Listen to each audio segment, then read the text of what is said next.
Imagine this, a machine that could swallow thousands of secret messages every day and spit out only one thing: victory or defeat. During World War II, Britain and the entire Allied forces were haunted by a single name: Enigma, the Unbreakable. Code machine of Nazi Germany? And then came a man, not a general, not a glamorous James Bond spy, but an eccentric mathematician. A man who helped shorten the war by at least 2 years, saving millions of lives. His name was Alan Turing, a genius, a hero, and a victim of one of history's greatest injustices. Alan Turing was born in 1912 in Maida Vale, London. His parents worked for the British administration in India, so Alan and his older brother grew up mostly under the care of relatives in England. From an early age, Alan showed endless curiosity. He taught himself to read in just a few weeks and was fascinated by numbers, symbols, and homemade science experiments. But Turing wasn't just gifted mentally, he was physically strong too. On his first day at Sherborne boarding school, a railway strike stopped all trains. While other students stayed home, Alan cycled nearly 100 kilometers on his own and still made it to class on time. Yet the school didn't appreciate his talents. Teachers thought he was too obsessed with science, neglecting other subjects. His headmaster once wrote, "If he is to be solely a scientific specialist, he is wasting his time at a public school."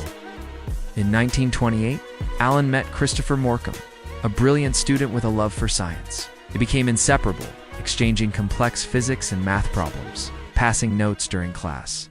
Alan didn't just find a friend, he found someone he deeply cared about, possibly his first love. But tragedy struck. In 1930, Christopher died suddenly from tuberculosis at just 18 years old. Shattered, Alan threw himself into research, trying to understand the nature of consciousness. This led him to wonder, could the human brain be recreated with mathematics and machinery? That idea would later become the foundation of modern computing.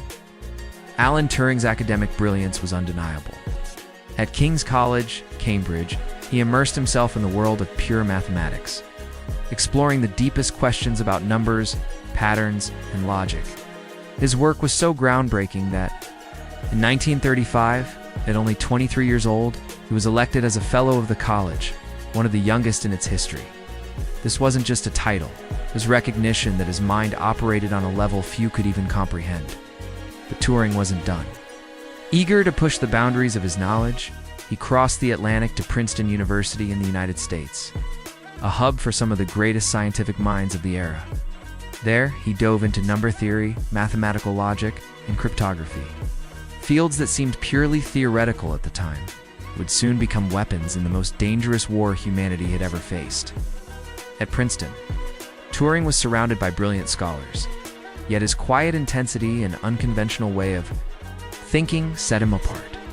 He began to toy with ideas that seemed almost science fiction, machines that could think, reason, and even decide like a human brain. Then, 1939, as storm clouds gathered over Europe and war loomed on the horizon, Turing made a decision. That would change history. He returned to Britain. What awaited him there was not a university lecture hall, but a top-secret battleground. One where victories were measured, not in captured territory, but in broken codes. A place where the fate of nations would hinge on the speed and brilliance of the human mind. Bletchley Park, Britain's top-secret code-breaking center, gathered the sharpest minds.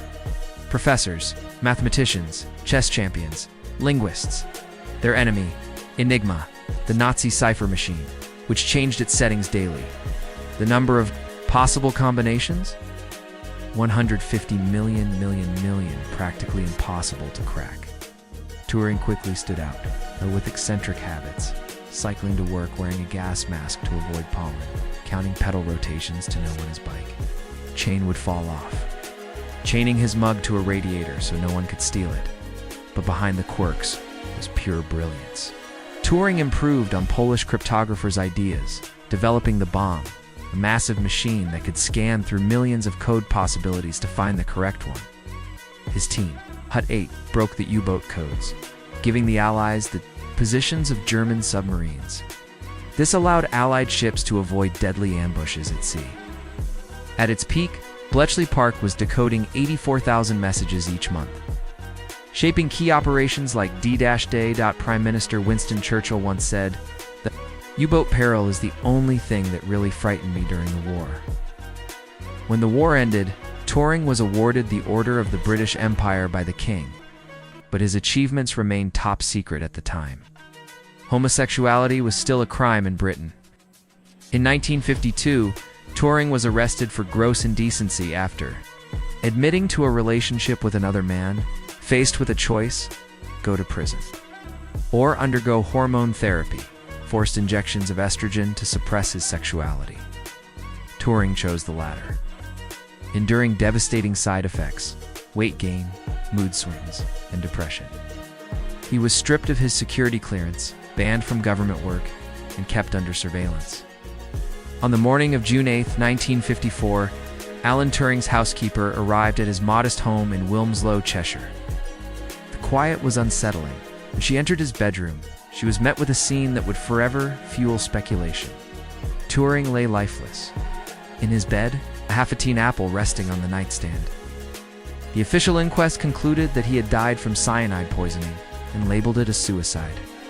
At the time, Turing had been under immense pressure. Convicted of gross indecency just 2 years earlier for his homosexuality, he had been subjected to chemical castration, a humiliating and physically damaging punishment. To some, the verdict made tragic sense, but there was a problem. The apple was never tested for cyanide. Without that proof, the story became fertile ground for mystery. Some believe Turing had deliberately staged his death as a final, poetic gesture, a nod to the poisoned apple from Snow White, his favorite fairy tale. Others argue it might have been a tragic accident. Turing had been conducting chemical experiments at home, and it's possible he inhaled or ingested cyanide unintentionally. And then there are the darker theories. In the charged atmosphere of the Cold War, Turing's deep knowledge of code breaking and his unconventional personal life may have made him a security risk. To this day, whispers persist that his death might not have been entirely voluntary, whether it was despair, accident, or something far more sinister. The truth about Alan Turing's final moments remains locked away, as impenetrable as the codes he once broke. It took decades for the world to understand the full impact of Turing's work, that he had saved millions of lives and paved the way for modern computers. In 2009, the British Prime Minister issued an official apology. In 2013, Queen Elizabeth granted him a royal pardon.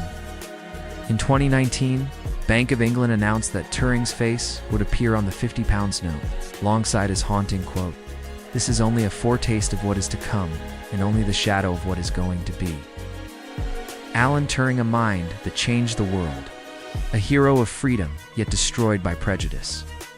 His story is a reminder that sometimes the very people who seem most different are the ones who shape the future.